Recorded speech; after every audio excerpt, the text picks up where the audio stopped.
Hey folks, Merry Christmas from a very sunny North Carolina. This is Christmas Eve and we're getting ready for Christmas.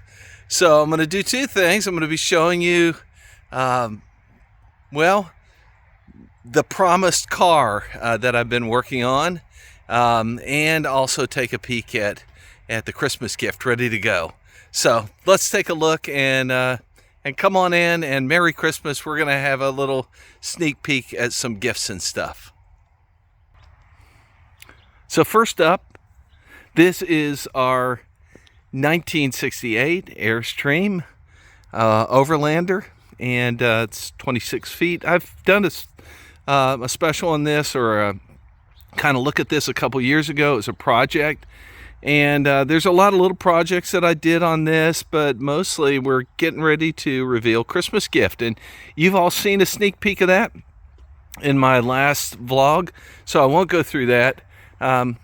Pretty much we're just getting ready for Christmas. This has all been winterized.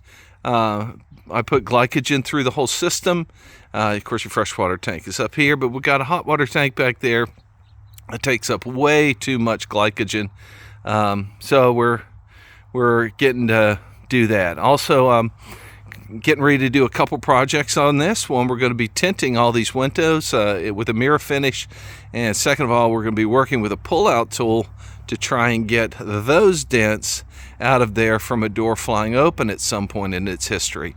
So just a couple little projects that we're doing, but pretty much this trailer I'm feeling really good about. So that's an update on that. Next update is going to be over and to my right. So just an update on this. This is our 1983 31-foot Airstream, and you can see I've done a first coat of buffing on this side. I've stripped everything on the other, and we're getting ready to finish buffing this trailer out to a mirror finish. And still trying to decide sell or keep. So we'll see, but that's kind of an update on that. Everything's working good on it. It's just kind of needing its polish up. So that's the update on this trailer. Now let's take a look at the project. Okay, I'm kind of covering up what's behind me. Some of you know cars well, already know what's going to be there. But every one of you, I bet, has a car that you owned once in your lifetime that you got rid of, or that you just wish you could have back. I have kind of two cars like that. One would be my 1972 Porsche 911 Targa, or I wish I would have kept that car.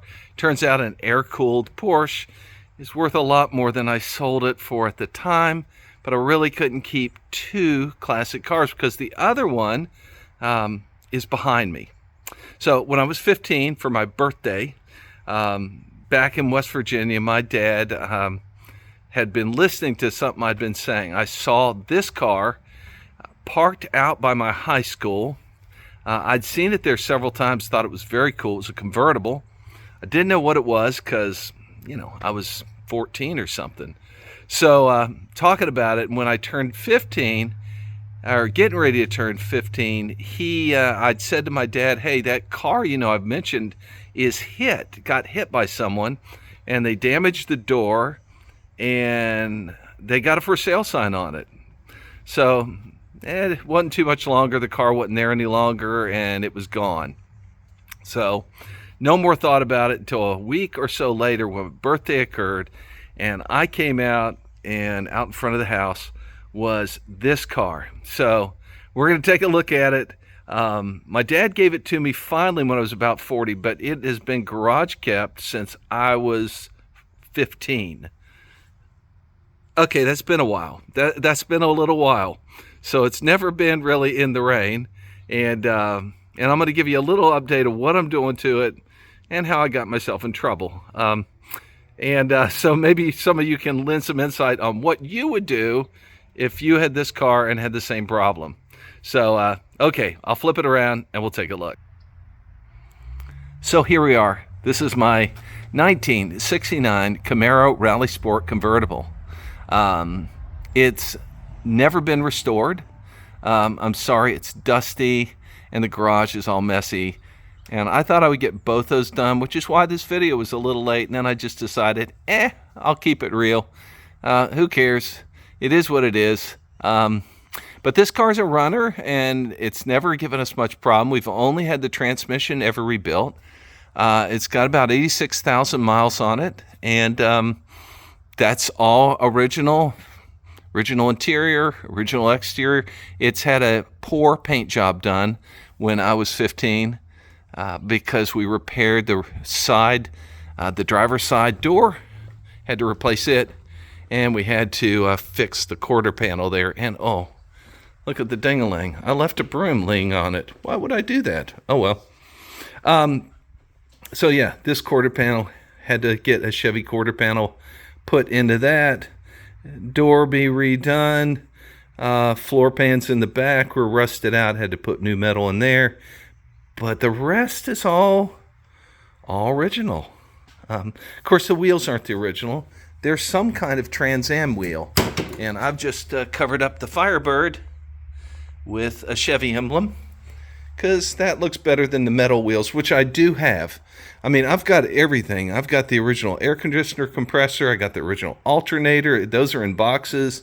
I've got the original wheels and hubcaps and all that. So it's pretty much stock, except I have changed out these wheels, or these front brakes, to a disc package for a Chevy. So I've done that, and I've just been kind of giving it a little bit of a refresh, because it's not gotten the same TLC that it should have. And you can see green on green, kind of British racing green here. Interior, I'll take a look here.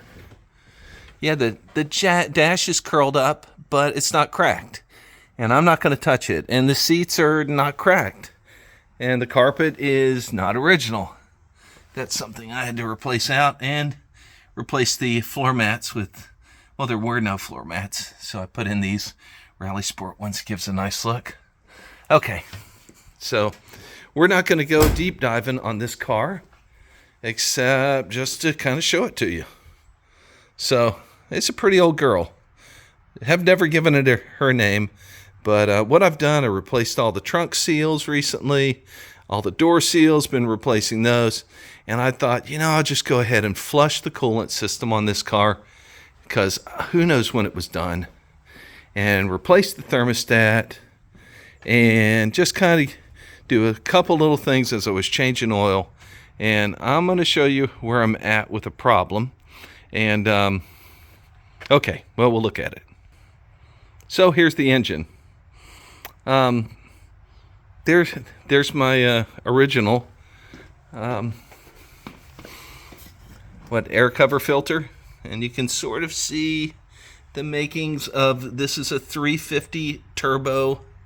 Well, it's not turbo. I don't know why they put that. And they said it was like, 250 horsepower? It's not likely. But in any case, I've had to take this off because I was doing the thermostat. And as I was doing the thermostat, both the bolts came off here and here.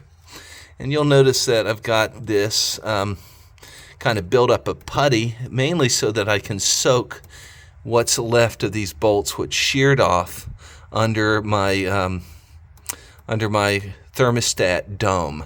So I had to shave away the aluminum. It was fully fused to these studs or bolts, and now I've got to figure out how to get those off. So if you want to put in inputs or in the comment section what you would do to get these off, I'll tell you what I'm going to do. So I've been soaking these pretty much for a month, a little bit at a time, just to soak as much as I could down into that intake manifold. And I still have enough stud, particularly on this one, to double stack a nut and try and back it out. So I'm going to use a torch on this. This I've tested. This is not any kind of an alloy. It's solid metal manifold. And I'm going to go ahead and see if I can't back this out. The one on the left is a little too short, so it presents another problem. Now, I had an old-time mechanic that told me all I need to do was weld a larger nut onto the top of that, and then as they're cooling down, back them out. Well, that'd be great, except all I have is a flux welder. And he said, as I thought, I would not have enough heat in that, or enough to do a really good weld on the nut. Had to fuse it to that stud that's remaining. So not entirely sure what I'm going to do with the one on the left. But the one on the right, I'm going to double stack the bolt, heat this up, and try and back it out. So the question is, what kind of a torch should I put on that? Probably need to remove this if I'm doing that, I would guess, so I don't overheat this hose. Do I take the thermostat out when I do that? What do I put down into that thermostat area that's not going to burn up, so I don't get anything down into my intake or down into the coolant system? So just some questions. Let me know what you think in the comments, and I'll look forward to your input on that. In the meantime, you can see over here, this is the newer disc brake kit that I put on. This is the remnant of factory AC, which this thing came, and I have the AC compressor. Not really interested in trying to figure that out, but this is my dad's solution to how to kind of protect those lines. So I can't imagine ever actually using the old lines. Maybe you can. There's another thing you can put in the comments section. So yeah, you can see never been messed with much. She's just an old girl, an old driver. But okay. Here's the Christmas gift. Another Christmas gift? Yep. I love the camper. The camper. Okay, here you go. Let's see what you think. I wonder what it is. Let's see. Oh, yeah. Oh, it's tight. Wow. It is a gas tank. 2 of them even. Yes. Wow. I can see myself. How about that? Nice. You like? What do you think? Well, I think you did a really good job on a really hard tank to polish. They were in horrible condition. We don't want And but he wasn't going for perfect, he was going for good. And I think they look great. All right, well, that was bonus coverage. You got to see the reveal of those. So Merry Christmas, Mary. Thank you. All right, folks. So that's been Doug on Wheels, just giving you this update. We've gone ahead and just done the reveal with my wife of these, but here we are. We'll take a look at those just before we go and flip it around. So here the new tanks are. They look really good from a distance, but boy, they were so heavily scored. I wanted to show you. Scott did such a good job, but if you can see, there's some deep scoring here that would have demanded heavy sanding. And he did me a solid deal on these, so I'm sure not complaining at all.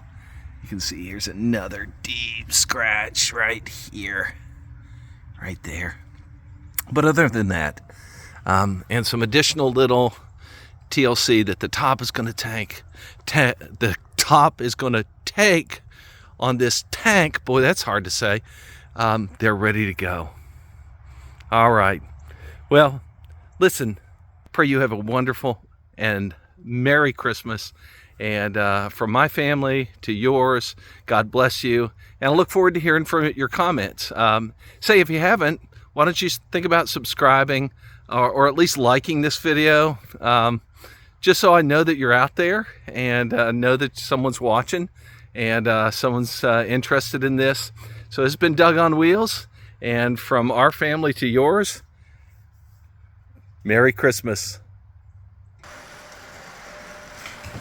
Oh, it's scary. The dog went scared. Jump. There you go. Double decker. Happy boy. Yeah.